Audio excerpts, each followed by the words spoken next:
Wonderful, thank you. So welcome to our webinar this morning. This event is free and made possible by the New York City Council Autism Initiative. So we want to thank them for letting us put this webinar on. And today's topic is Introduction to Telehealth Speech Therapy. So I'll be focusing on speech therapy and giving a brief overview of telehealth and how it has been affecting me and all of us during this time.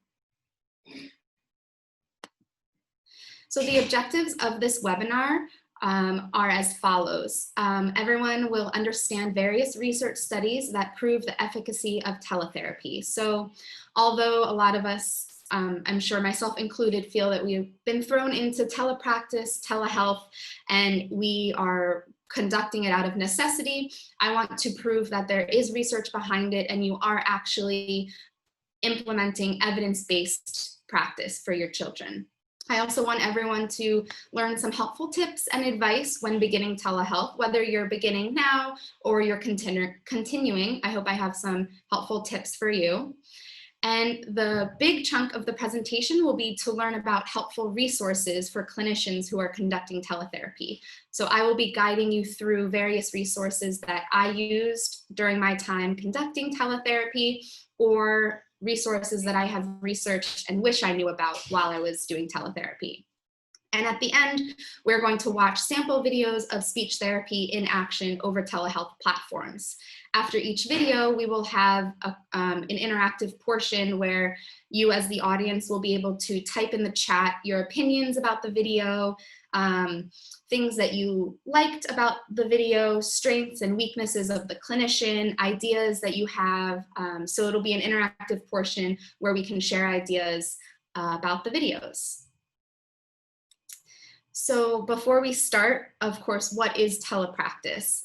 Telepractice is defined by ASHA as the application of telecommunications technology to the delivery of speech-language pathology and audiology professional services at a distance by linking clinician to client-patient or clinician to clinician for assessment, intervention, and or consultation. I will be showing a short video from ASHA, which sums up their definition of telepractice. So sorry.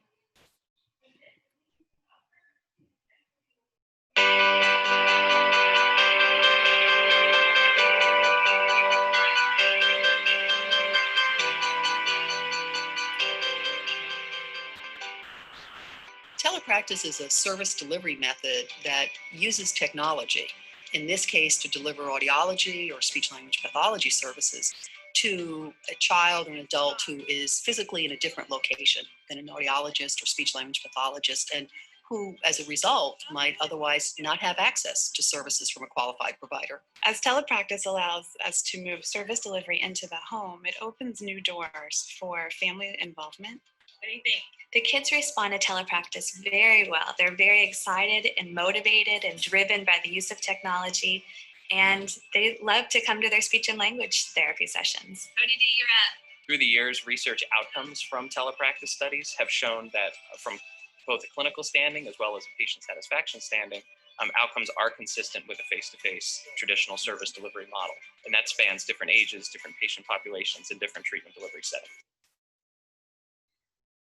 So as he was briefly beginning to explain, there is a lot of research. I'm not going to go over all the research. There is a lot of research out there, and I will discuss ways to find additional research if you so choose at the end of this presentation.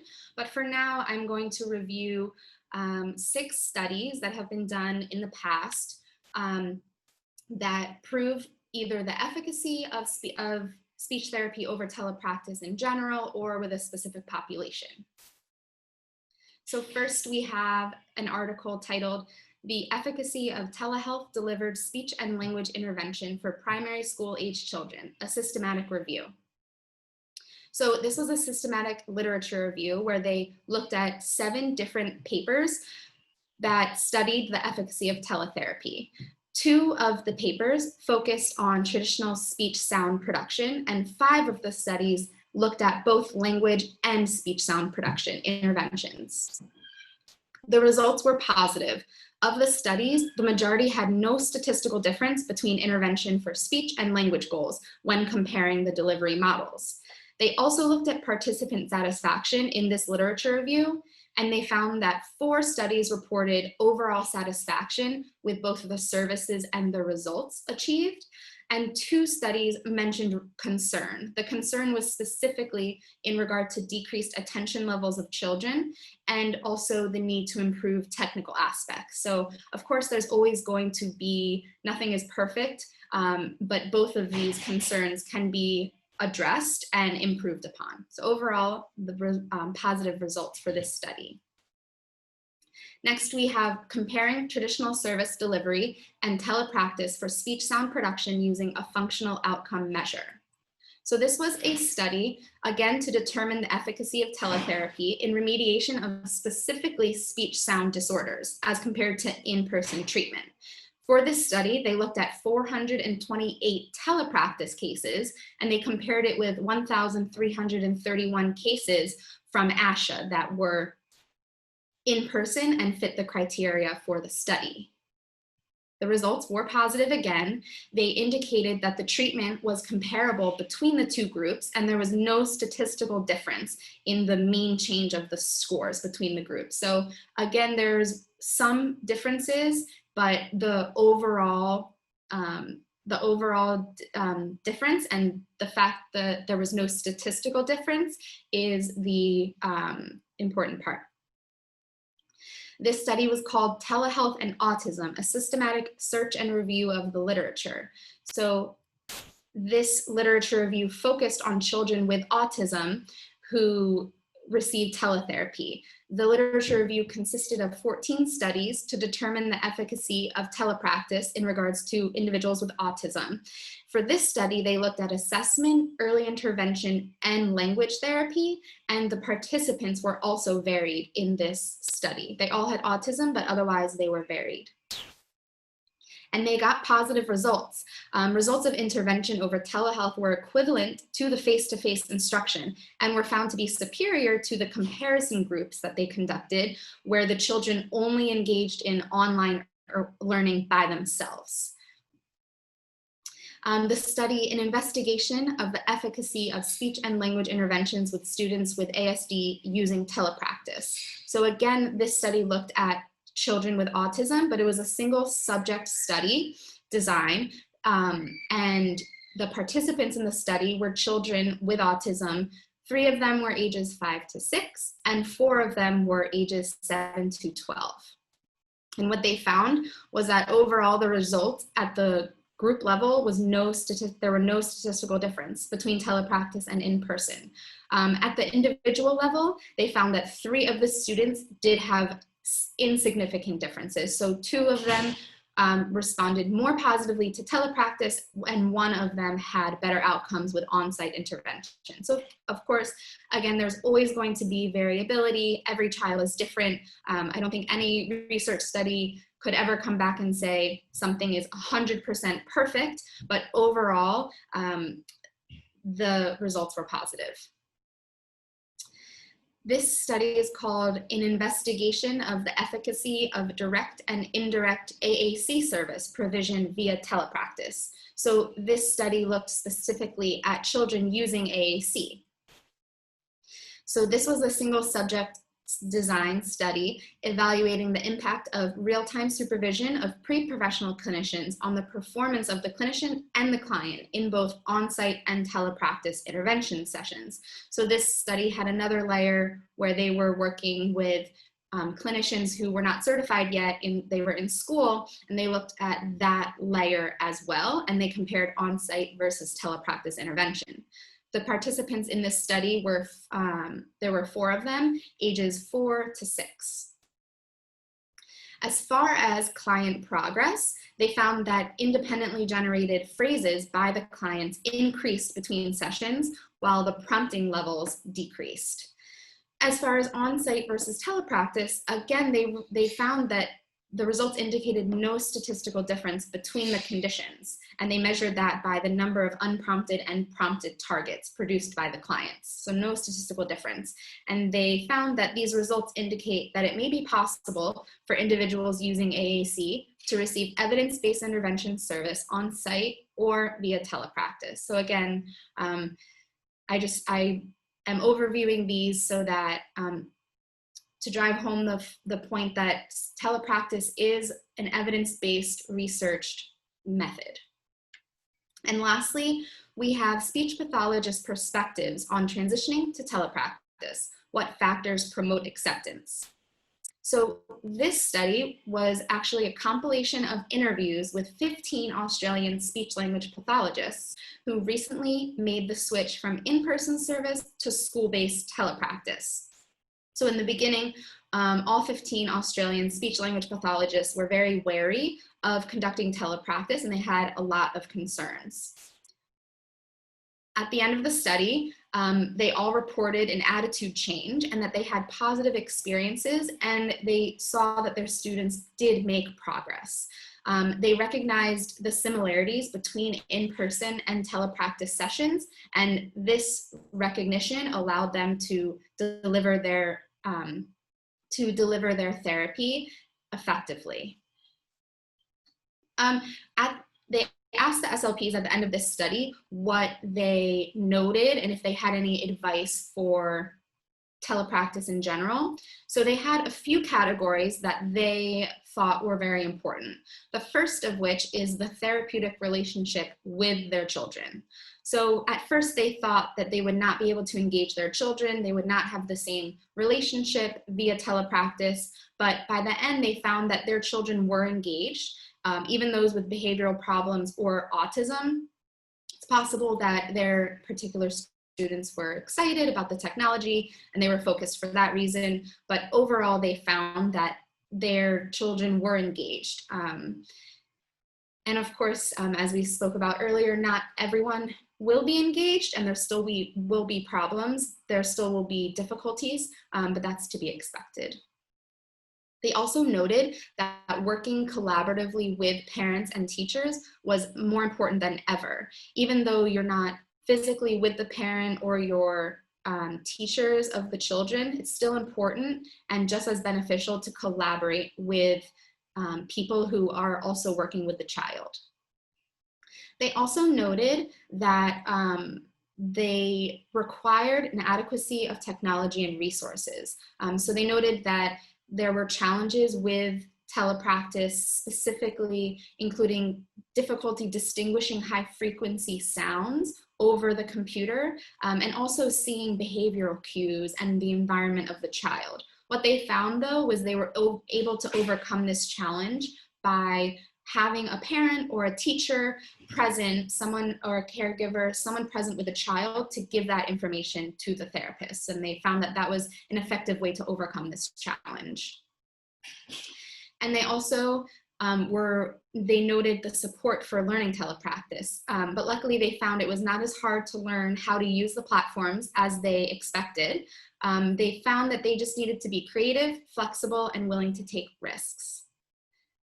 So that concludes our research portion. I hope you learned something, and I hope that you understand now that telepractice is research-based and we are not just conducting it out of necessity. It actually is an effective mode of implementing therapy.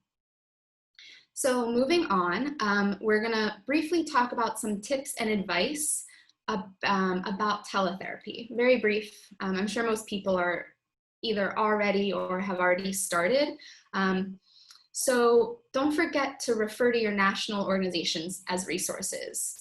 For us, we have ASHA, and they have been wonderful during this time. They continuously post resources and articles. You can go on ASHA and look up your specific state or country and see your current regulations. So ASHA has just really been a wonderful resource during this time. If you have specific questions that maybe your district isn't able to answer, ASHA is the place to go.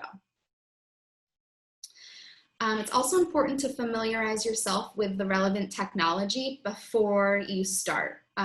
whether you're just starting or before your session, if you're changing platforms, make sure to play around with it, send invites to friends, send it to your calendar, make a scheduled appointment, share your screen, use the whiteboard, make sure your sound works, make sure your internet is working, your Wi-Fi connects. It's really important. I personally am not tech savvy, and I found that making myself comfortable with the technology, the new technology that we're using, really helped me feel comfortable while conducting teletherapy.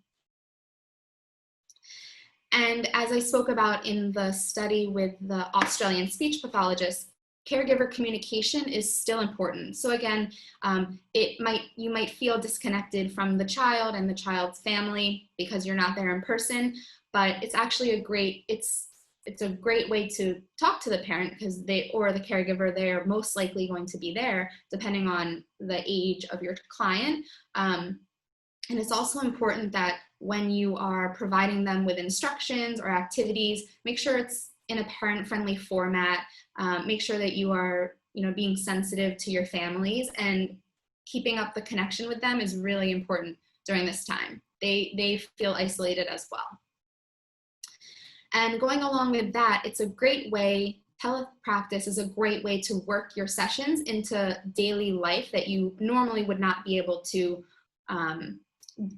see. So sometimes parents have problems that they note and they tell the school, but it's hard to work on them in school because it's a home-based activity or a home-based routine that the parent is requesting help with. So this is a great way to check in with your families, ask them what they are, ask them their concerns, and you can, maybe it's dressing or getting dressed in the morning, or bath time, or a specific food that they eat at home, or something that's specific to home. So it's a great way to work your sessions into your child's daily routine and, help out even more. And again, connect with your colleagues. So, again, it might feel isolating being at your computer alone, or, in your school with no kids, whatever the case may be. But collaborating with your colleagues is still important, and they're still there for you. So, you have those colleagues that you go to ask advice, still go to them, share your ideas with them. If you find something and you think, oh, they probably know, tell them anyway. I'm sure that they would love to hear your ideas, and staying connected is a really, really important, really important for telepractice. And lastly, again, reaching out for support, for resources past this presentation. ASHA has a specific special interest group. It's Special Interest Group 18, and it's called TelePractice. So this is a really great resource for anyone conducting telepractice. All you need is an ASHA membership, and you sign up for the Special Interest Group 18, and you'll get, I think you can decide whether you get weekly or monthly emails about this topic. And another great resource that I've personally been using during this time are Facebook groups. Some of the ones that I'm a part of are Telepractice SLP, Teletherapy SLP, and SLP's Go Digital. So there's lots of Facebook groups out there, and the wealth of information on Facebook groups is enormous. People are constantly asking questions, answering questions, posting resources, posting advice. It's really, really wonderful, the community that has come together. So please check these resources out. Okay, now for my set of resources. This is in no way all of the resources out there. It's almost impossible to, it was impossible even to parse it down as much as I did. There are so many resources out there. If you do your research, it's really, really incredible. People who are not normally resource creators have just taken it upon themselves, and it's amazing everything that is available. And I do want to just say that all the resources I will be talking about are completely free. So I'm not going to mention anything that costs any money. At the end, I will discuss some free trials that are going on, but everything that I'm about to show you is completely free. First and foremost, teachers pay teachers. I'm sure a lot of you know teachers pay teachers, but I could not leave them off the list. They are an online marketplace for original educational resources, actually founded by Paul Edelman, who was a New York City public school teacher. I had no idea but I believe it. And they have more than 3 million free and paid resources created by educators. They are just, Teachers Pay Teachers is amazing. So quickly, I'm going to guide you through Teachers Pay Teachers. Okay. Everyone can see Teachers Pay Teachers now.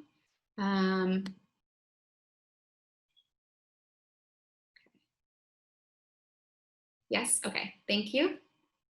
I'm refraining from looking at the chat until the question and answer portion. So if you have a question, I will be reading the question and answers at the end.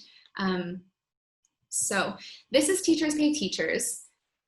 Again, I'm not gonna go into it in depth, but teacherspayteachers.com, all of the resources are created by teachers and educators. So when you purchase or you either purchase or download a free resource, you are supporting educators. And the one thing that I just wanted to point out in case someone didn't know is when you type in, let's say articulation, you receive 33,000 results on articulation. So of course you can type in additional keywords to filter your results. I just wanted to show everyone, make sure that you know this free tab. So you just scroll down on the left-hand side, and now everything that loads on my page is free.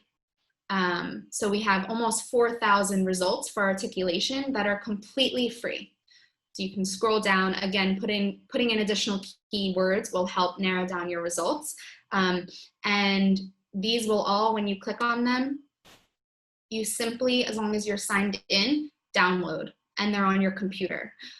So it's really, really wonderful. Teachers Pay Teachers is a wonderful resource.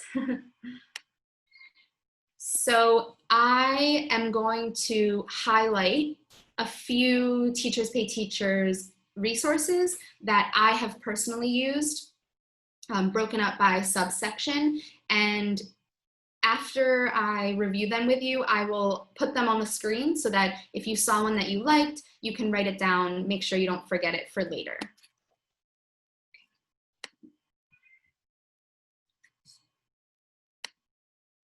There we go. Okay, so the first one is in regards to articulation. Let me make sure everyone can see this. Okay.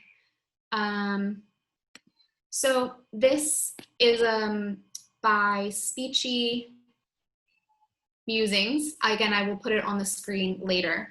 It is completely free. It is, I can't tell because I put all my PDFs together, but I think it's something like 20 pages. There's 21 consonants and 14 vowel sounds listed. It's a wonderful resource. So I'm going to show you quickly.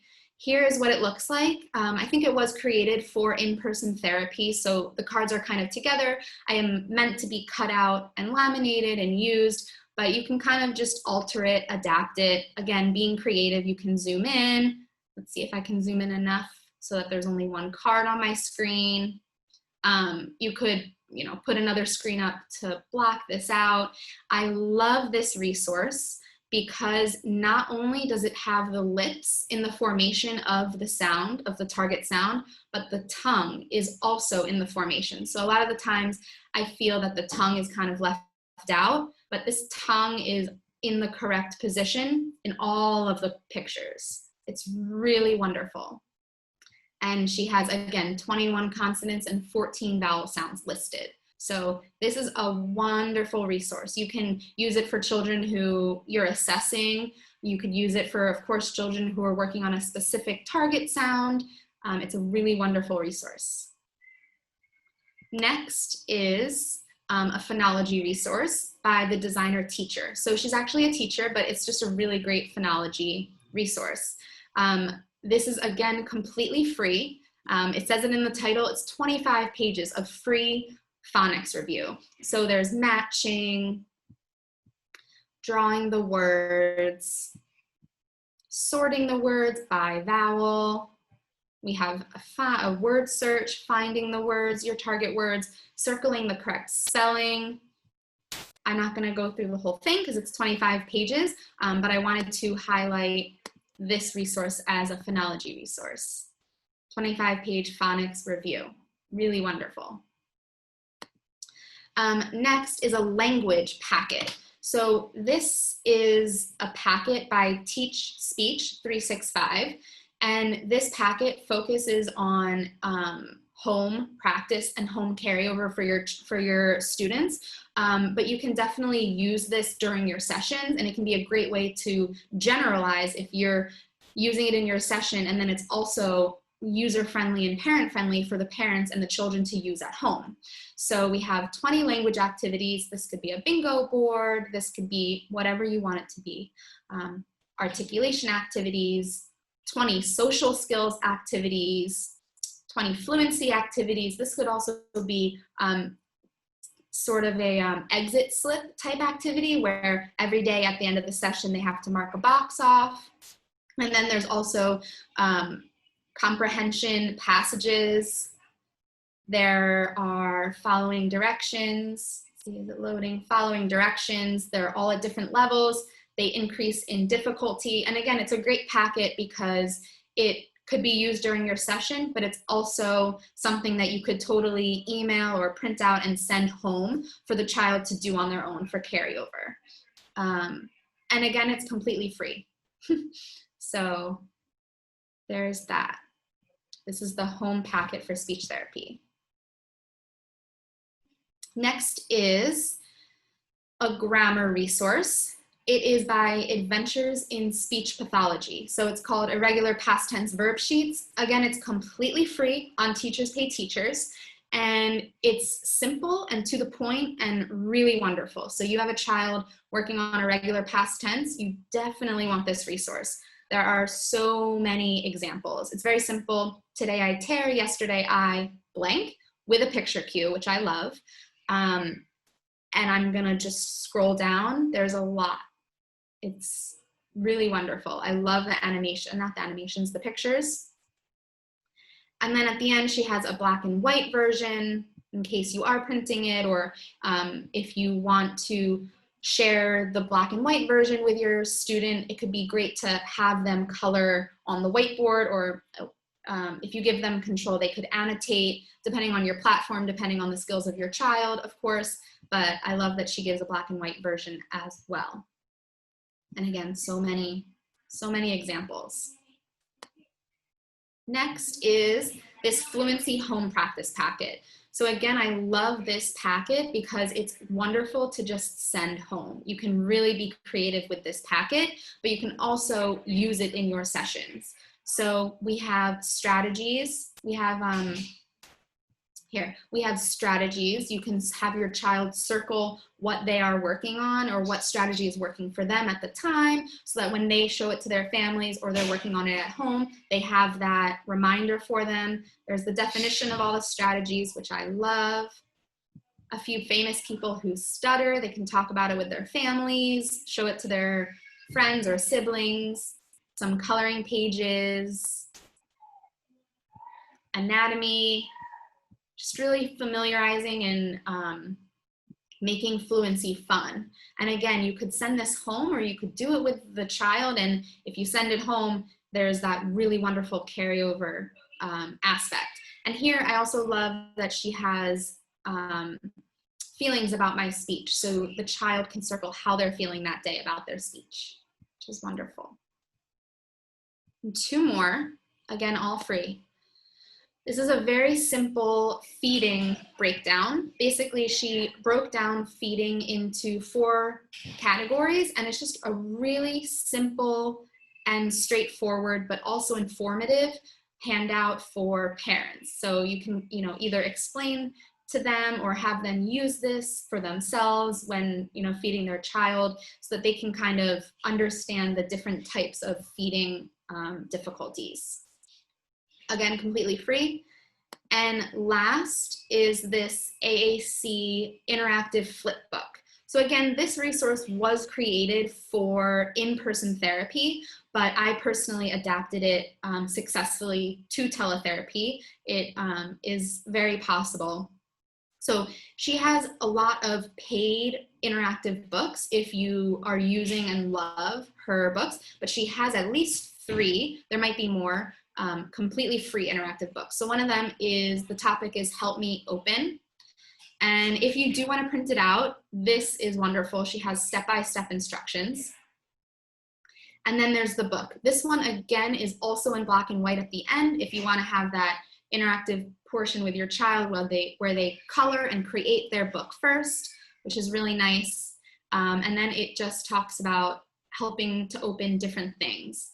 My favorite thing about this resource is the addition of sign language in the picture cues. So we have help me open the box, help me open the door, the window, the gate, the drawer, and as I said, it's also in black and white. So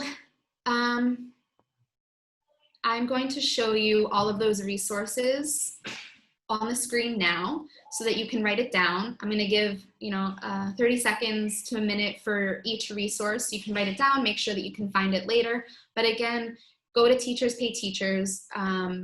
If you already have an account, that's great. And if you don't, there's a sign, you can log in, you can use any email. It's completely free to make an account. So you just register with an email and you can search in the search bar. So the articulation resource was by Speechy Musings, and it was called Speech Sound Cue Cards. I can also go back at the end during the question and answer if anyone missed. The phonology resource was by the Designer Teacher, and it was called 25-Page Phonics Review.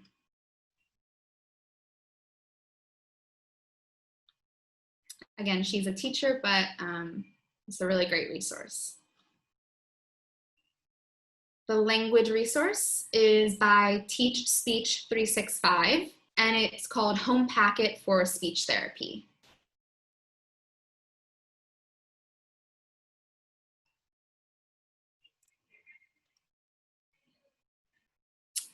The grammar resource was by Adventures in Speech Pathology, and it was called Irregular Past Tense Verb Sheets.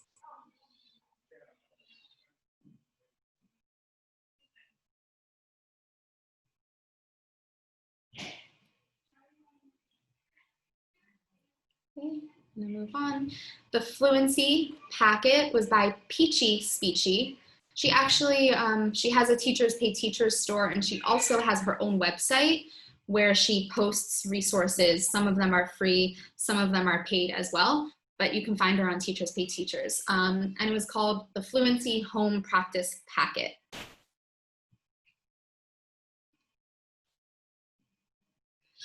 The feeding resource was by Speechy Things, and it was called Feeding Breakdown Visual Aid for Parents.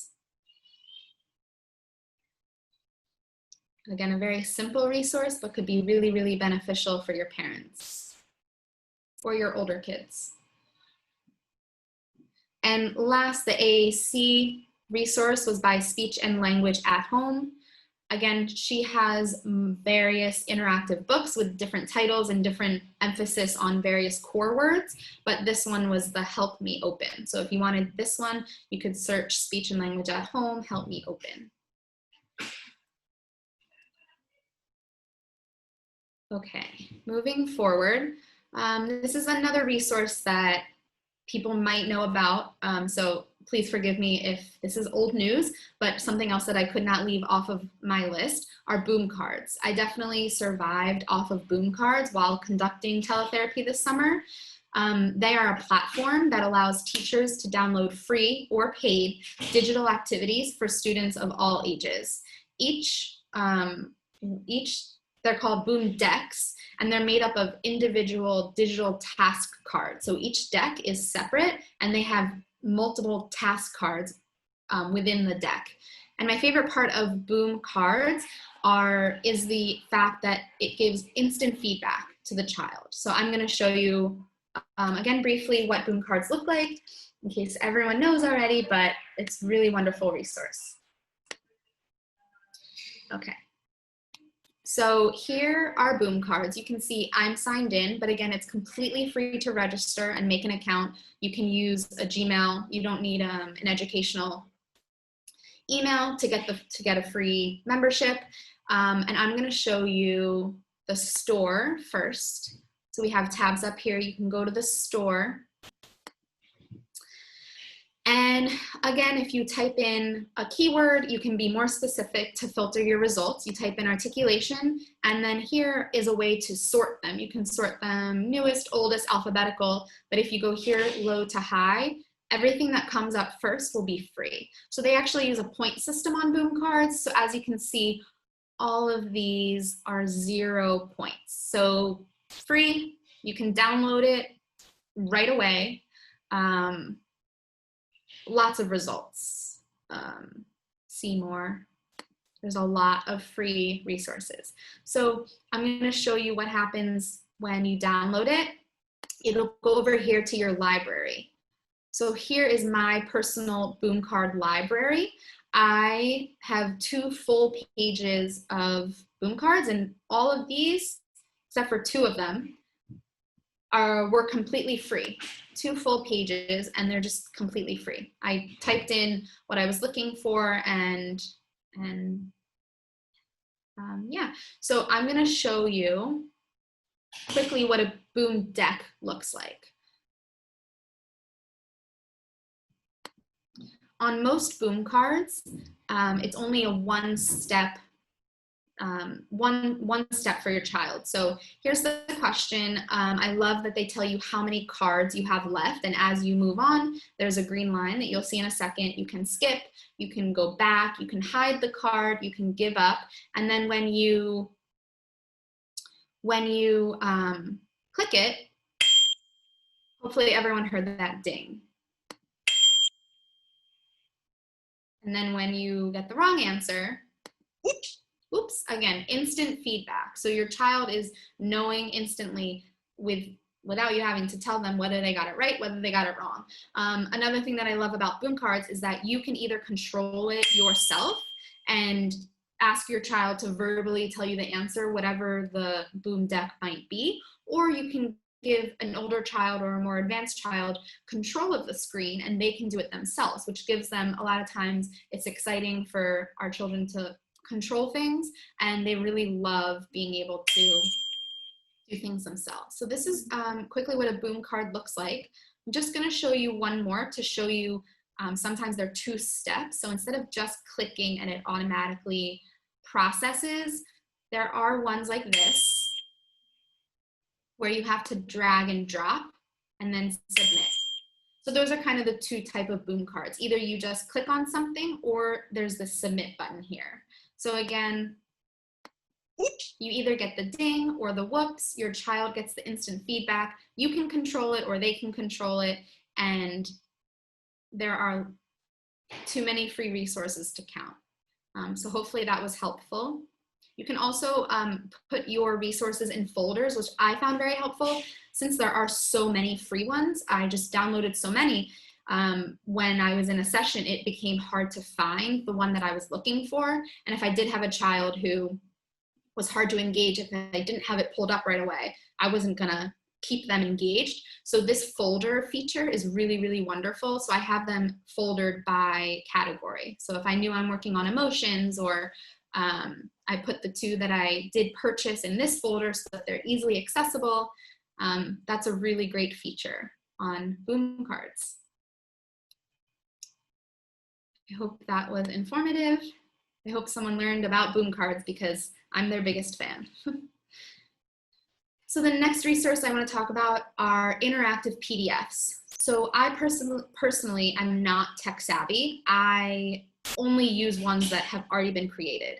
But if you are tech savvy, these are possible to be made. There's lots of YouTube videos and bloggers who explain to you how to create them. So you could make any resource that you have, a printable resource, into an interactive PDF, basically. So what an interactive PDF lets you do is move around within the PDF without moving around yourself. I'm going to show you. And it also allows you to incorporate digitally rich media, such as links, videos, GIFs, audio, anything you want in the PDF. So they're really cool. I'm going to show you this one. It's actually the what. So Speech Brain, again, if this sounds good to you, you want to use this with your kids, please write it down. It's by Speech Brain. That's her name of her store, name of her blog. And she has for free what questions, where questions, who questions, categories, and object functions. So there's 5 resources that are an interactive PDF that are completely free. So I'm going to show you how it works. You can skip to the level by just clicking. So there you could see I didn't have to scroll. I was able to just click and it goes right to it. And the same thing when you click the answer, it automatically generates. So it's almost like a boom card that is automatic and very digital, but it's a PDF. So you're not using Wi-Fi, you're not using internet, your child does not have, never mind. But it's just a lower tech version. So what is the boy playing with? And I'll show you, if you get it wrong, you're redirected to go back.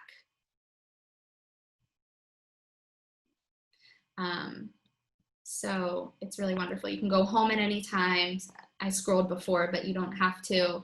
This takes you there. Level 2 gives you a sentence and then a question, and all of her resources that I just mentioned, the who, the what, the where, object function, and category are all set out like this, laid out like this, and there's 3 levels for all of them. So again, it's by Speech Brain, and please write it down if it looks interesting. I used these for a lot of my students.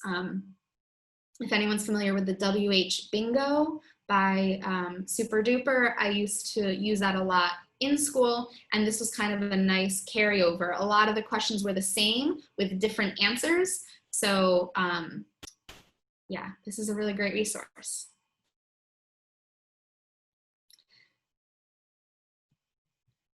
Moving along, I wanted to talk quickly about a resource specifically for AAC users.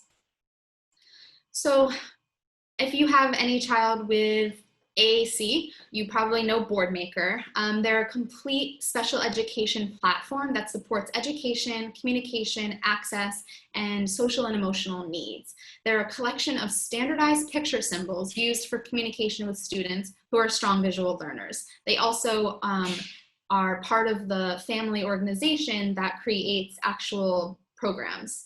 And during this time, Tobii Dynavox, which is the parent organization, has gathered resources and created specific coronavirus materials.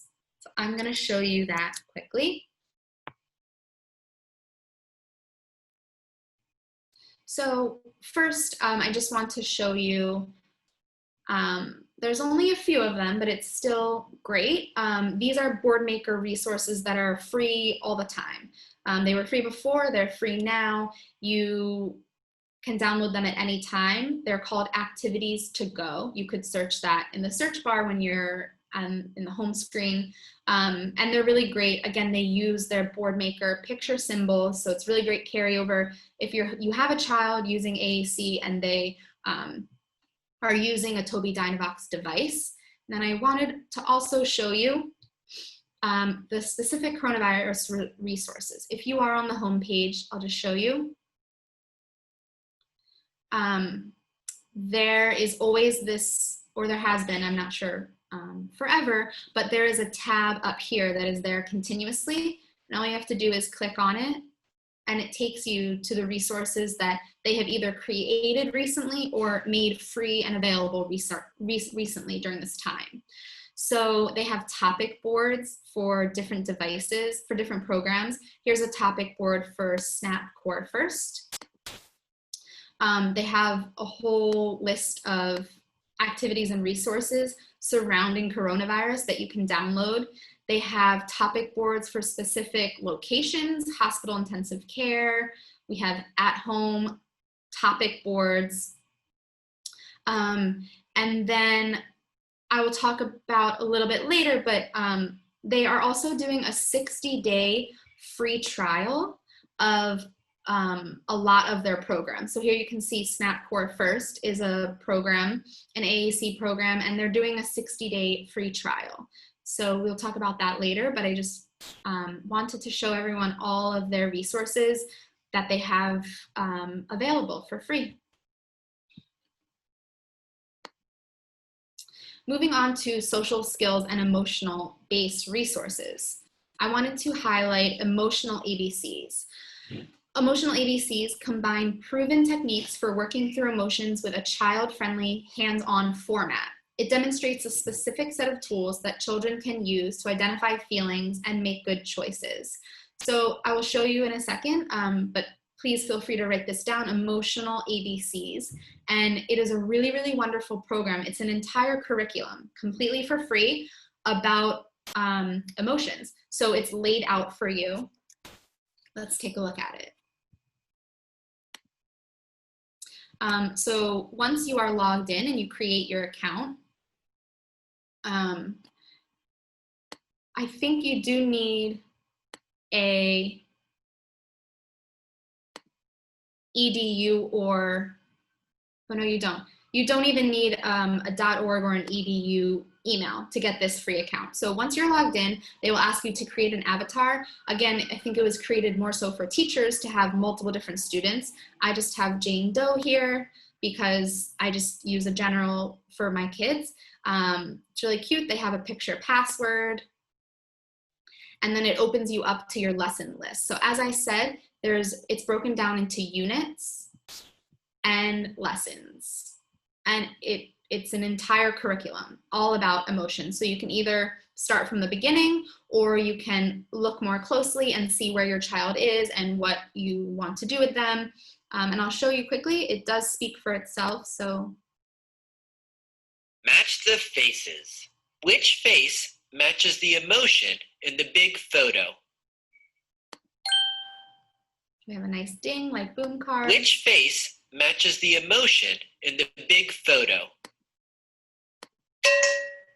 Nice, auditory cue. So that's emotional ABCs. Again, up here, you can access the lesson list. If you are a teacher, there are more resources for teachers on here, you can set it up for your classroom. So emotional ABCs, completely free. I'm going to highlight a few literacy resources. I couldn't pick just one. There are so many, there are more than this. But these are some resources that I personally found helpful during teletherapy. Us as SLPs, we love literacy, we love books. We all know there's so much you can do with books and with story reading with your children. So the first one is Vooks, V-O-O-K-S. Vooks is the world's first streaming service dedicated to animated storybooks. We transport stories off the page, promoting literacy, imagination, and fun for children. Books are crafted to stay true to the original storybooks, allowing for a truly entertaining and educational way to read books. Books are slow enough to allow children to absorb what they are seeing, yet stimulating enough to boost story comprehension and literacy. It's hard to explain books, but I'm going to show you.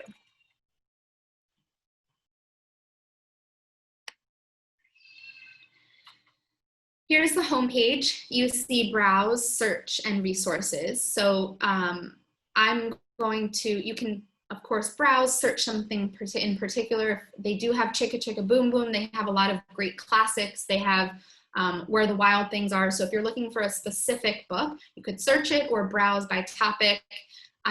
Let's just look at one so that you can see what it is. We'll watch a minute.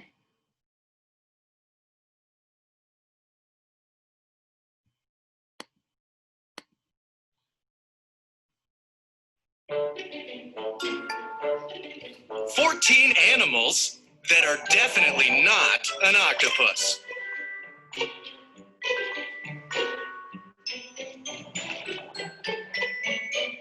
Here are 14 animals I found. There are many animals here, but I am sure of one thing. None of these animals are an octopus.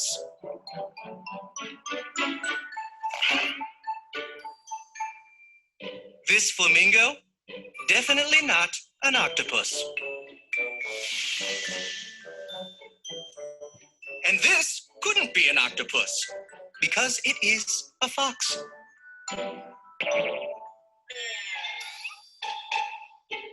Here comes a snail that is certainly not an octopus. I think you get the point, but it's just a really, really unique way of reading a story. So we have that engaging aspect. It looks like a video, it's reading to you, and there's animations, the pictures are moving. And my favorite thing about books is that the words are highlighted as they're being spoken. So overall, just a really, really great resource to use with your children. They are offering teachers a year for free. So I started my year in March, but I would definitely pay for this if they ask me to. But if you've not already heard of books, you have a whole year completely free. So I will show you also resources.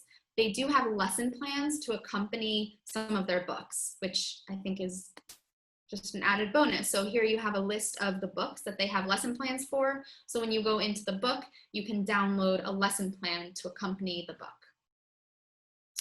Really, really great. The next literacy resource is called EPIC. So EPIC is similar to books in that they have a lot of storybooks. EPIC is the world's leading online children's subscription book service, offering immediate on-demand access to over 40,000 high-quality illustrated books and chapter books. The one thing about EPIC is that you do have to have an educational email. So they will not let you register with a Gmail account. You have to have .edu or .org in order to receive the free teacher subscription. But I will show you. It is a different format than books, but still wonderful. So here is the EPIC homepage. Again, more created for teachers, but wonderful for us SLPs. You have your name, your class code if you're giving it to, you can also use it, give it to children if you have older kids that are more independent. But I'll just show you here, you can explore, and they have different topics here. And here you have a library. So once you find a resource that you like, you save it to your library and they come up here. So I will show you, here's a Pete the Cat. We have it here in the speech room. So it was really great to be able to show to my kids while we were on teletherapy and use the same book. So as you can see, it's the book itself, just plain and simple. The picture and the words exactly how they appear in the book, and you turn the page, you even have the turn paging animation, and it's just really great to be able to have so many books online. Of course you can hold up a book or you can scan pages, but there's something just really easy and clean about having the book available in this format. They also have other resources for each book. You can create a quiz for your kid, for your student. Here's where you add it to your favorites.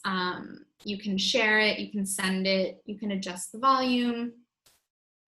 It's really wonderful. So EPIC and books are similar, but they're different in the way that they show their books. Books is more animated, it is a video, even when it is a classic book like Where the Wild Things Are. And EPIC is more straightforward, and it just is the book on your computer. So they're both really great. And ReadWorks is similar as well, but it's specifically reading passages and lesson plans. So they have texts about various topics. They're actually a nonprofit organization that gives teachers and research-proven tools and support to improve academic achievement in the classroom. So let's take a look at that. So here's ReadWorks homepage. They logged me out, but as you can see, you do not need a .edu or a .org email to receive a free subscription. They're fundraising right now. You could double your impact. And again, it kind of looks like Teachers Pay Teachers, where on the left-hand side, you can search by various activities or content type. And then when you click on something, here's what it looks like. So you have the actual text passage here. Usually there's a couple pictures depending on how long the passage is. There's one or more pictures. And they also do have the feature to listen along with the Aztec warriors conquering I won't make you listen to that, but for some kids that could be really great to have that to accompany the visual text. And most books have a question set, so they have questions already for you.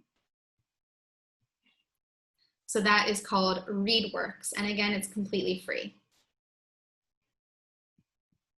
Okay, moving right along.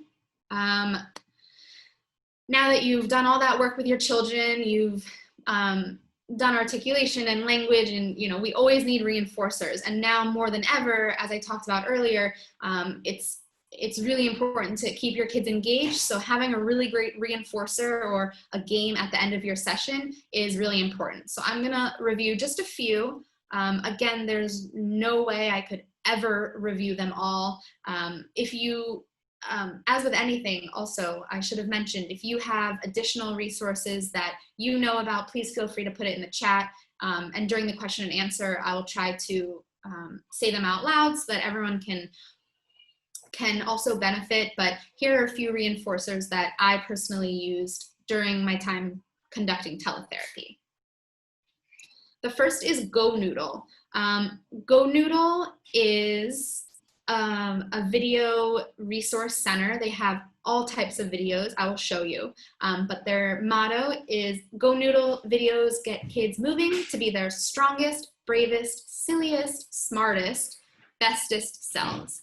So it's a really, really fun website that you could choose, or if you know what your child needs, or if they want to choose, they have it broken down by category. So we have curricular videos, mindfulness videos, sensory and motor skill videos, school life, and movement type. So again, you could either use it during your session to have something engaging, a video, a fun video, so that for those children who are harder to remain engaged, or you can use it as a reinforcer. Your child can choose whatever they want to do as after they do their work. So let's look at a breath video.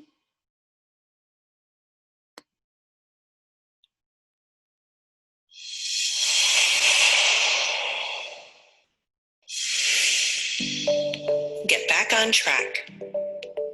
Sometimes you can get off track, feel unsettled, or feel out of balance. But with practice, you can change that. Let's give it a try.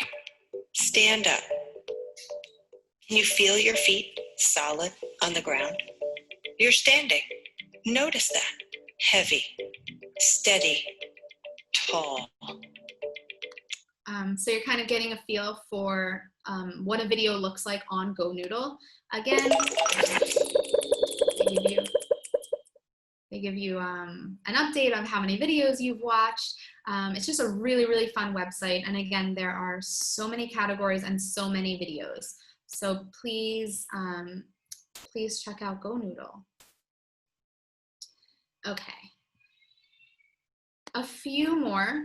I'm not going to show you, but Thomas and Friends is a really, really great, fun website. The thing I love about this website is that It's a really great website, I think specifically for either younger kids or kids who are having a hard time engaging. They just don't care. They're at home, they're in their bed, they're in pajamas, whatever the case may be, because this website is super fun. And I will show quickly, actually. It's, don't have it, I wasn't gonna show, but I do just wanna show you because it's a really great way to have a fun way of hitting your goals for your kids. So it's fun, it's Thomas oriented. For any kid who likes Thomas, you already have a win right here. And some of the games, they're fun, but they're also educational. So there's one that I used a lot. I'll let it load, and if not, we won't look at it, but they have a lot of matching games. So here, this game is wonderful. So we have, it's engaging, it's just exciting, but you're working on matching, you're working on memory. So a lot of the games are like that, where they're fun, it's Thomas themed, so baseline exciting, but the games are educational in their own right. So just wanted to point that out. And two more, I used the National Museum of Natural History. I'm sure a lot of other museums are doing the same type of thing, but I specifically loved the National Museum of Natural History. It's a really easy to use website, and they let you take tours of different exhibits. They let you move around the exhibit, and it's really exciting for the kids if your child is specifically interested in animals or museums. And along the same vein, a lot of zoos are doing either virtual tours or live cams. So I used the San Diego Zoo live cam every day, I would say. They either have an archive video or a live cam for all of their animals. So it was really exciting for my children to see if the animal was there. A lot of times I had this one student who wanted to see the tiger, but the tiger wasn't always in the video. He was napping, he was eating, so we talked about that. We had to be flexible when the tiger wasn't there. So again, it's fun, but you can use it to target your kids' goals. I can't recommend it enough. So the San Diego Zoo is what I used, but as I said, a lot of zoos are probably doing something similar. And I wanted to talk about the free trials because they're still free for now, and who knows what's going to happen in the future. So BOARDMAKER, as I said, is doing a free trial, 60-day free trial. So go to their website, boardmaker.com, and sign up for their free trial. If you have, of course, a need for it, if you have children with AAC devices, or you want to maybe see if that would work for them, you can download their topic boards. It's a really, really great opportunity right now. And also super duper, I'm really sad that my free trial ended for this. But if you work in a larger school or a larger district, maybe your school could pay for it. It's not that much money per year, and I cannot recommend it enough. Super Duper, which I'm sure everyone has heard of, it's a very popular publication company for books and games, for specifically speech and education, and they uploaded almost all, if not all, of their resources digitally. It was amazing. I used it every single day, multiple times a day.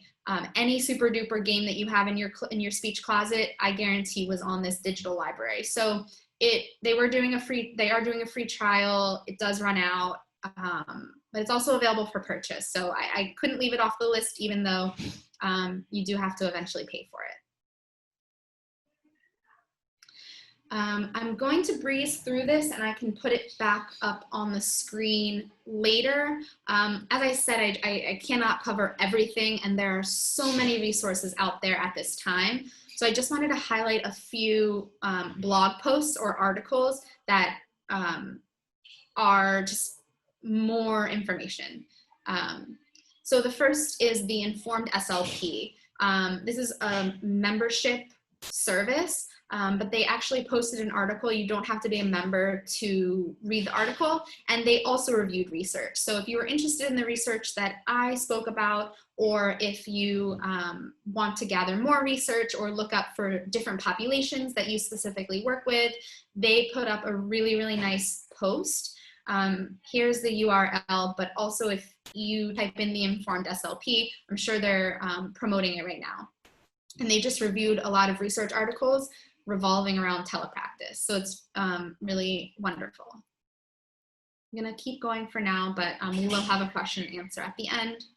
Stacy Krause is another SLP, and she posted a link called Quick Start Tips for Beginning Teletherapy. So I really love this article. If you haven't done it before, for some reason, if you haven't started yet, or you know someone who is starting soon, this link really kind of introduced you to teletherapy and gave you all the information you needed if you're just starting out. So again, Stacy Krause, if you go to her website, you'll be able to find it.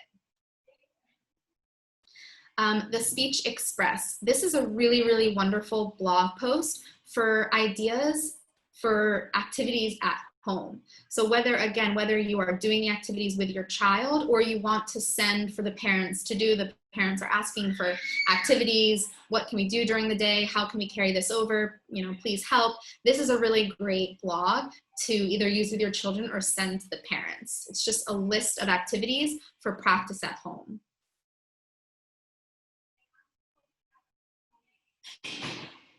Okay, and the digital SLP. As you can tell by the name, she's a great resource just in general right now, but she posted an article, a blog post titled Free Teletherapy Materials for Speech Therapy. So some of these resources in this article I did speak about. She talks about books and boom cards, but there are of course more. So if you like what you saw today and or you knew everything you saw today and you want more, please check out the digital SLP. She is an expert in the field. She's been doing this for a long time.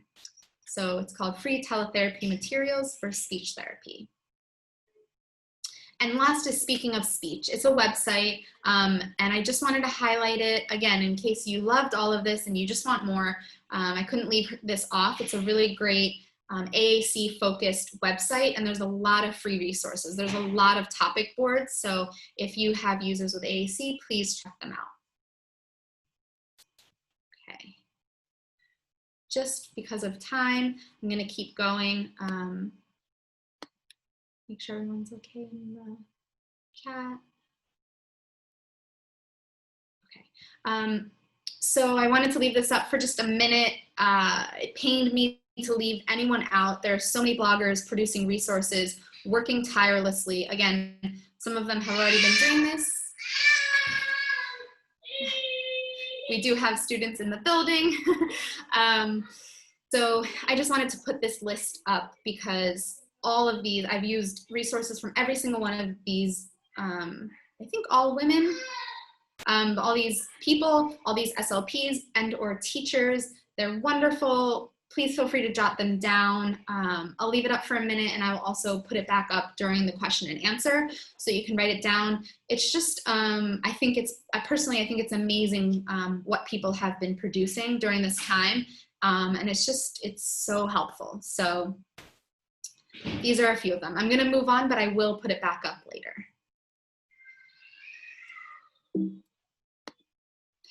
Okay, so we're gonna move on to some video examples. I don't have any videos of myself. All of these videos are from YouTube. We're gonna watch about 5 minutes of each video.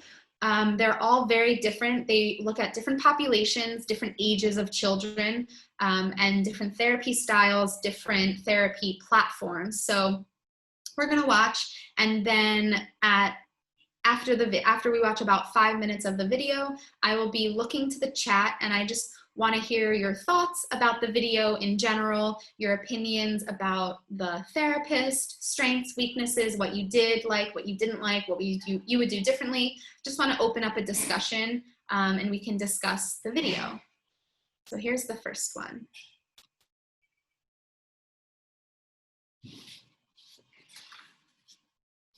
Hi, Dakota. How are you? Isn't this so exciting that we get to meet this way and work together? Thank you so much for joining. I'm super excited to work on our speech sounds together and kind of go over. I know we haven't seen each other in some time, but we will just start off with just a little bit of a review, okay? Okay. Okay, but before we do that, I have to ask, how are you doing? Good. Good, awesome. Give Lisa a little bit more details. What have you done this week so far? Work, lots of schoolwork. Well, that's good because schoolwork is important, but now we're back into speech work, okay? Dakota, before we start, I just want to make sure that you can hear me well. Can you hear me well? Yes, and see me well? Yes. Okay, I think we have to just kind of go over some important things. I want you to remember that just like when we are working together in school, you need to keep your eyes on me. That tells me that you're listening, okay? Every once in a while, I will give you the same cues that I give you in the speech room. So look, listen, okay? If I want you to focus on my sounds, I will point to my lips, okay? Okay. Alrighty, are you ready to start some great speech sounds? Yes. That's awesome. Alrighty, so what sound were we working on? Do you remember? No? Yes, great job, that's awesome. Alrighty, so good job. Okay, so can you tell me about that S sound and some of the things you remember about where your tongue needs to be for that sound? Behind my teeth. Behind your Very teeth. good, excellent, right. And we talked about, remember, your tongue being up, the tip of the tongue being up, and the air flowing out through the front of your mouth and not the side. You remember? Yes. Okay, great. That's awesome. I'm so glad. Okay, so let's get started. I thought first we'll get started with me saying a few words and you saying them after me, and then I will show you a few cards where you can say the words yourself. You ready? Yes. Okay. All right, so put your listening ears on. Let me see you turn them on. Okay, first one. Sat. Sat. Okay, good job. Okay, can you each try to remember that soft smile and remember what I told you about your jaw, right? We have to make sure that we're keeping it really steady, okay? Next one, bus. Bus. That was better. Good job. Excellent. Ready? Sun. Sun. That was great. Good job, Dakota. Excellent. Okay, next one. Set. Sat. Good job. Excellent. If I could see you or if I could be with you, I would give you a high five, but we can do a virtual one. Ready? High five. Okay, let's now get to some of our cards. Now I want you to say these words yourself. Okay, I'm gonna stop her there. Maybe I'll let her go for a second. So I will not. Okay, that's a better picture. And I want to hear from everyone in the chat what you think. How did you like the session? What did you see that you liked? I will share a few things while everyone thinks. Let's see. Okay, so what I loved about this video is that she, let's see. Okay, it's starting to come in. I'm just gonna quickly, I love that she's warm, she's friendly, she's not robotic. She asked the little girl, how are you doing? You know, it's not, oh, let's get right to work. It's also really great that she made sure that her video and her audio was working. And I'll stop there. I have a few more, but I'm gonna go to the chat. Thank you everyone so much for participating. I really appreciate it, and I'm going to read, of course not all, you can look at the chat as well, but I'm gonna read a few. I liked her introduction reminders as to the rules of the session, so I'm glad I stopped myself. That's exactly what I was gonna say. I love that she reminded Dakota of the rules of the speech room. You know, she's carrying over. This is the same thing we do in the speech room. I'm gonna give you the same cues, visual and auditory cues that I'm giving you. So I really love that she did that. Great rapport between child and therapist. I totally agree. I like that the parent was present throughout the session. Absolutely. The parent was not only present, but totally engaged. So that's an ideal scenario. This is not a real therapy session. It's a demonstration, but still. I liked her energy and her feedback, and very detailed. I completely agree. Again, the therapist's energy. Great cues, enthusiasm. It's really great. She's animated, participation with mom, great rapport with the student. I completely agree. She did keep the child engaged, and the caregiver was present. Wonderful. Yeah, I completely agree. I also wanted to note that even though during this presentation, I personally talked about how you can use digital resources, she just was holding up her cue card. So of course, you know, just to keep in mind that that's totally possible. You can hold things up and the child can see, make sure they can see it, and you're good to go. And I also loved,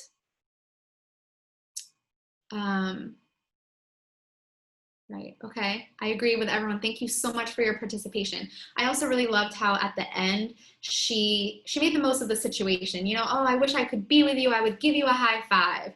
So she's really just being positive overall and making it exciting and making the most of her session. All right, let's watch the next video. Thank you again, everyone, for participating, and I cannot wait to hear your thoughts on the next video.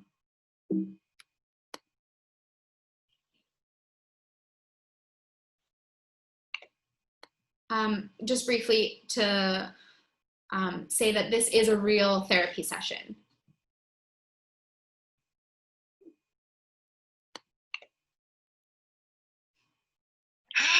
Good morning. Good morning. Hey, good morning. How are you guys? Say hi. We have a friend. We have Jameson right here too. Hi, Jameson. So did he just get up? He just woke up about 20 minutes ago. He slept quite well this morning. He's well rested and ready to go. And he didn't eat yet, right? No, he has not eaten yet. He's ready. I'm gonna see if I can sing really quickly to him. If it doesn't work, we'll just put him in the high chair. And every time I go like this, will you tickle his belly for me? Okay. Okay, ready? Good morning, Mr. Liam. How are you? Good morning, Mr. Liam. How are you? Good morning, Mr. Liam. Good morning, Mr. Liam. Good morning, Mr. Liam. How are you?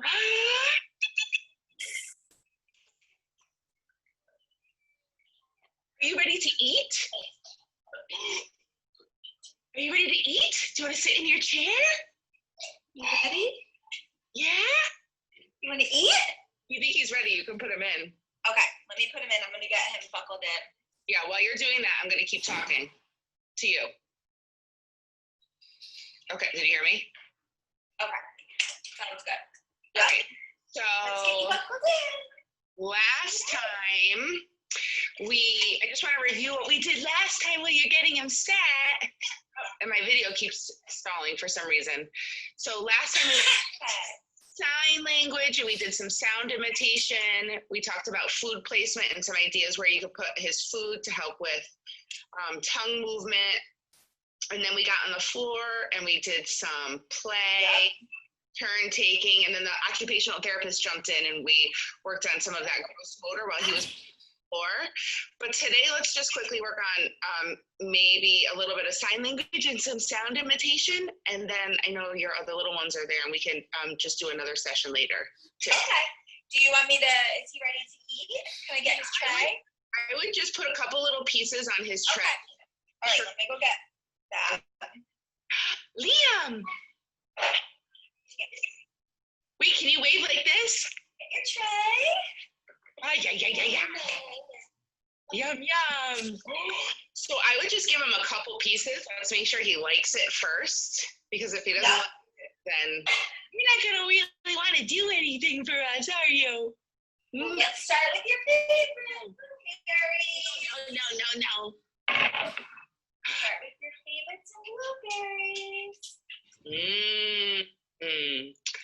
Yummy. Is that so good? So I think once he's done with that blueberry, something that we could do is, how many pieces did you give him? I can't see. 4. 4. All right, can you just let him have the second one and take the other 2 away and put them in your hands so he sees them? And then hold your hands so that he can then look at you and he'll look at the fruit. And he look back. Cut out. I couldn't hear what you said. Oh, sorry. So we'll know that he's ready for more when he's looking at you, and then he's probably going to look at the food in your hands and look back up at you. That's when we know he's ready and he wants some more. He's paying attention to his brothers. Yeah, that's okay. Yeah. He should. That's how he'll learn how to play. That's okay. Liam! Hi! So he looked at you, and now the food. Good. And now before you give it to him, go, more?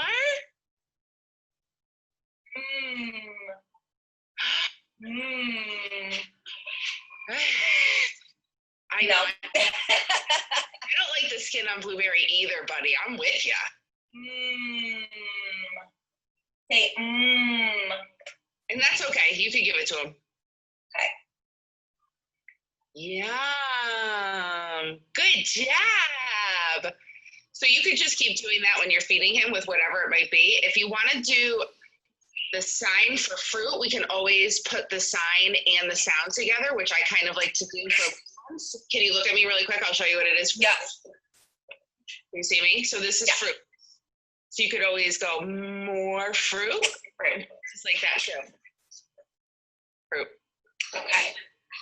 Okay. More fruit. More fruit. Are you going to eat more?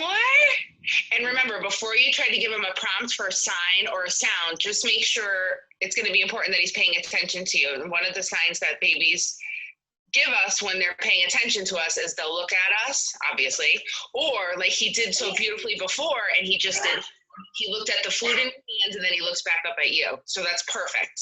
So that would be the perfect time to try to model a sign and see what he does.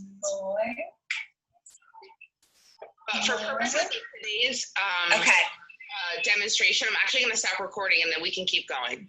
Okay. All right.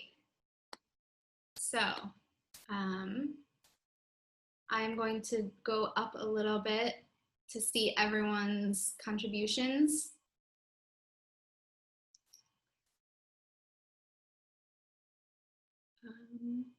Okay, there we go. You can clearly see the baby recognizes her and is happy to see her. I agree, they have a wonderful relationship. She uses sign language for eat. It's a really expressive session. I really, really agree. I happen to love this video myself. The therapist is... Toby or Sephora, please call Lisa. Toby or Sephora. Sorry about that. The therapist is totally making the best of the situation. She's very animated, very good chemistry, I agree. Thank you everyone for participating. I love, this is a comment, I love the carryover of probably a routine they already had established, the singing and tickling. I love that too. It's probably a routine. It's something that the baby can recognize. Oh, now we're doing speech. And I love that she asked the mom to tickle. So she's not there, but she's still continuing that routine. I really, really love that. She's warm and welcoming. I don't know how old the baby is. I apologize. She is giving very clear and simple instructions to the mother. Yes, I completely agree. Whenever she is speaking to the mother or giving a direction, you can immediately tell. She's using her baby voice for Liam, and she switches, and you can tell that she's giving a direction, and it's very clear, very concise, and mom obviously understands. She makes sure that mom understands when she's showing the sign. She confirms that mom is on the same page as her. It's really great.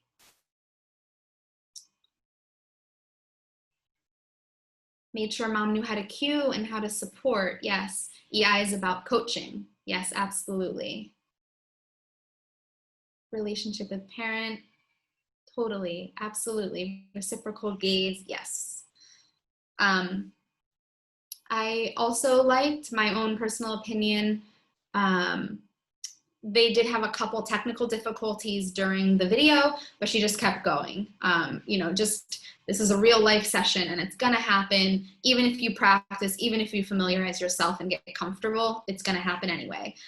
So, you know, she was able to handle that like a pro.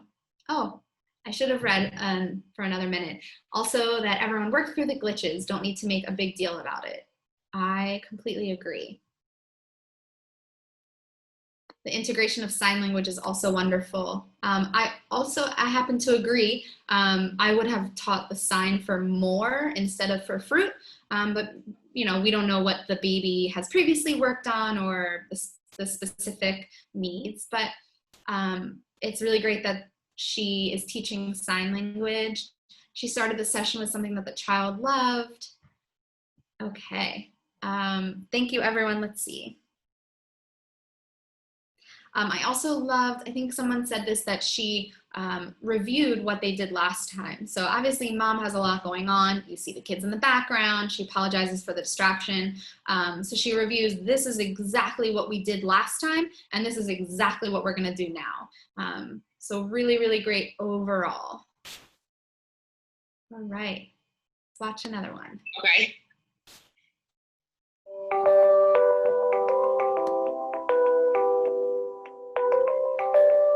Are you ready to practice your R's for me?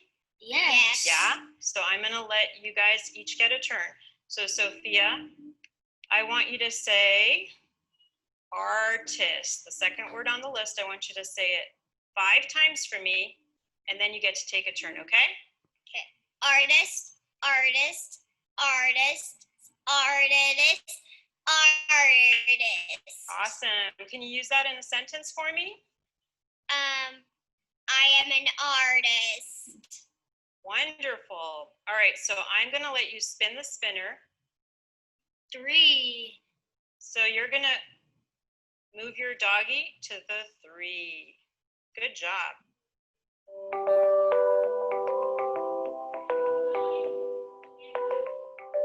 We're gonna talk about the solar eclipse today. We had one recently, didn't we? Yes, we did. So let's start off by having you read the title of this little paragraph.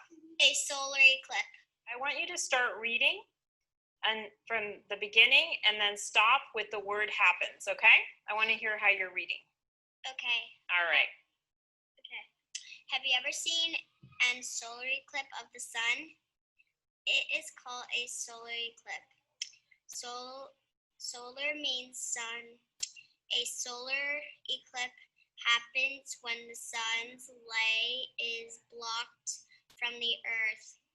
Do you know why this happens? The word solar means A, moon, B, blocked, C, eclipse, or D, sun. Which one do you think it means? solar means, I think it's sun. Awesome. Can you circle that one for me? Very good.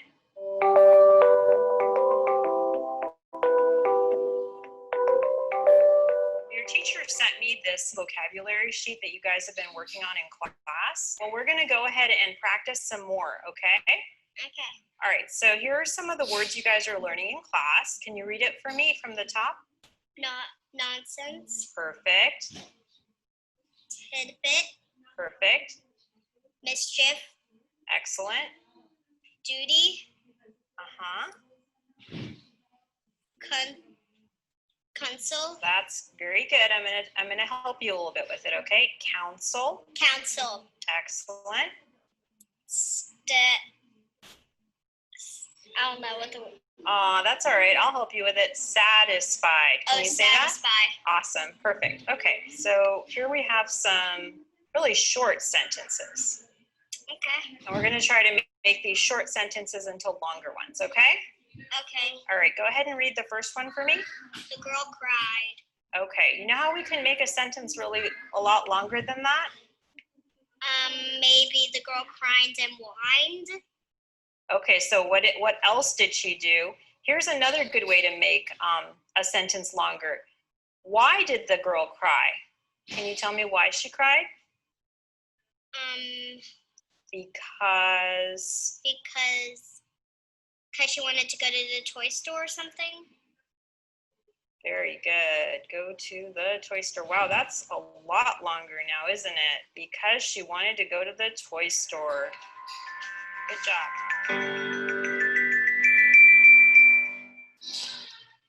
Okay, so that was wonderful, but I'd love to hear from everyone.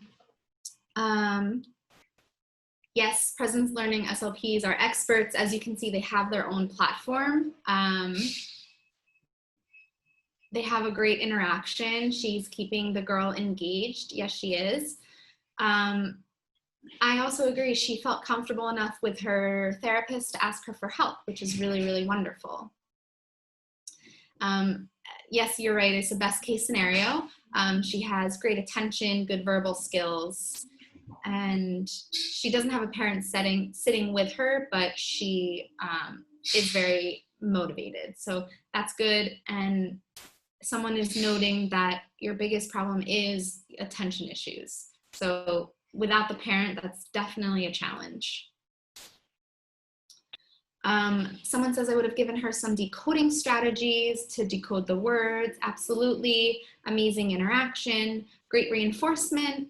The game, I think, is part of the presence learning platform, unfortunately. I'm sorry. Verbal praise, the SLP uses a variety of materials. I love that. Do I have any adult examples? I don't. I have one more, but I'm sure they're available. I'm sorry about that. If you go on YouTube or search, I'm wondering, yeah, probably on YouTube. YouTube is another resource I used actually during teletherapy. And something else that I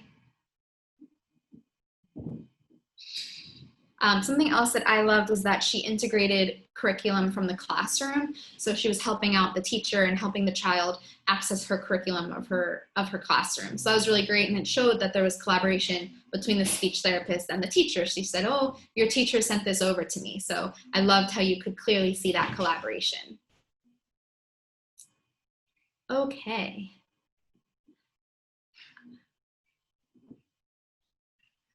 Okay, there's some good questions here. I'm just going to show one more video, and then we will have some time for Q&A.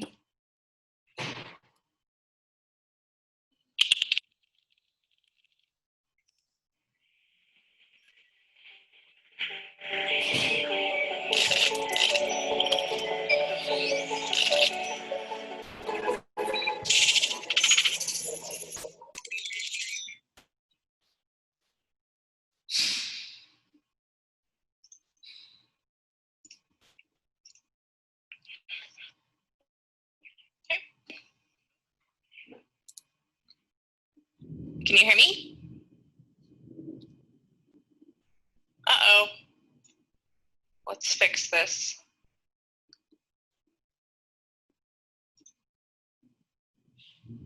Can you hear me? Yes. Okay, there we go. We fixed it. You're in the car today. Yes. Where are you going? Now it's going home. Oh, okay. Are you close? No, I don't. Yes. Okay, cool. So how was your week? Fine. Just fine.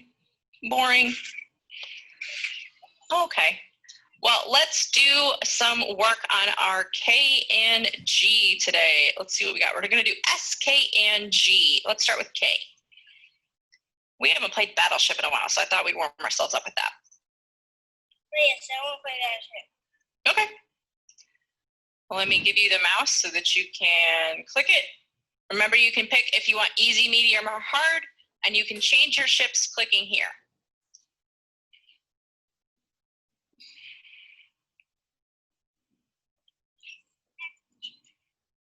Ooh, that's a good one.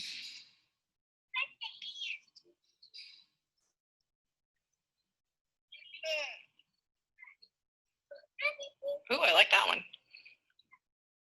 Yeah, but I'm trying to find him not cold. Oh, yeah, that one.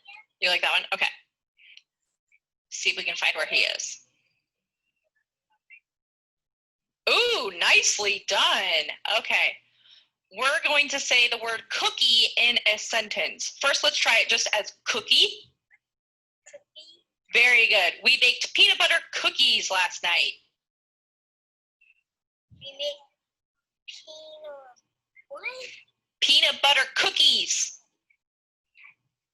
We make peanut butter cookies? Very good. Peanut butter cookies. Now go all the way down to the end and fire. You got it. Now we're going to say chocolate. Chocolate. My favorite candy is chocolate. My favorite candy is chocolate. Good job. You got it. Good case today. Next word is helicopter. Helicopter. Good one. The helicopter flew high. The helicopter high. Good job.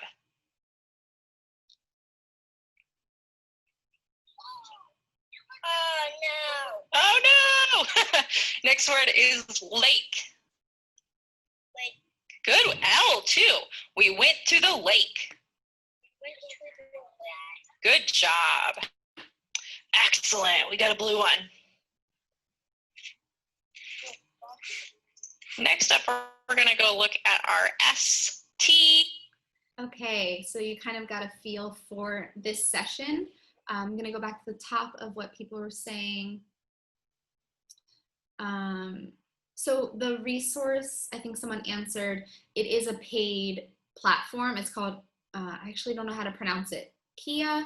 It's Q-U-I-A. It's part of the IXL resources. It is paid. You have to have a subscription. So that's why I didn't go over it. But if you are interested, QUIA.com. Let's see. Thank you again, everyone, for participating. I really appreciate it. I do not think that having the session in the car was intentional. Someone asked. You can kind of tell in the beginning, she said, oh, you're in the car. Where are you going? How long until you're home? So that was definitely something she was not expecting when she put in that call, but she went with it. And I agree with what a lot of people are saying. He warmed up. She was able to get him to engage with her and participate, even though he very obviously did not want to be having a speech session. Not very good sound. Yeah, it's not the highest quality, maybe because he was in the car. The game was a great reinforcer. Targets, she incorporated the target sounds into the game. Absolutely. I think it would be better if the session wasn't in the car. Definitely. But that's something about teletherapy that we can't really control. So I really love how she just went with it. Wonderful. Okay. Great rapport. I also think they had a great rapport. So thank you everyone again so much for participating in this portion of the presentation. Now I will be taking questions. Something that I did see in the chat during the videos that I just wanted to answer was someone was asking, they wish that they had a victim to practice on, practice their boom cards or, you know, their resources. Ask your friends, ask your family, ask your partners. They don't have to be someone who lives with you or lives close by to you because it's on a digital platform. So, you know, your friends will be willing to do it for you. Don't be afraid, don't be embarrassed. If the more you do it before you're with your student, the better it will be for your student. So don't think of it as a victim. Your friends will be happy, or your family will be happy to help you, I'm sure, or your fellow colleagues. Ask one of your teacher friends or the OT in your building, whatever it may be. And another question that I did see that I wanted to answer was someone mentioned that they don't like that one of the therapists was asking, do you want to do this? Can we do that? Should we do this? So it's not really related to teletherapy, but I just thought it was a really, really interesting comment. These children, someone else mentioned these children are all very well behaved. So these therapists kind of have the freedom to give the children the power in these videos. They can say, oh, do you want to do it? Because the children are engaged, motivated, and well behaved enough to answer yes. But that's definitely something to keep in mind, whether you just have a younger kiddo or someone who is not as engaged or as cooperative, to make sure to be giving directives instead of asking questions. It can make a world of difference. Same thing in person, and it's something that definitely carries over for speech therapy. Now we're going to practice our K sounds, and then we are going to do X, Y, and Z.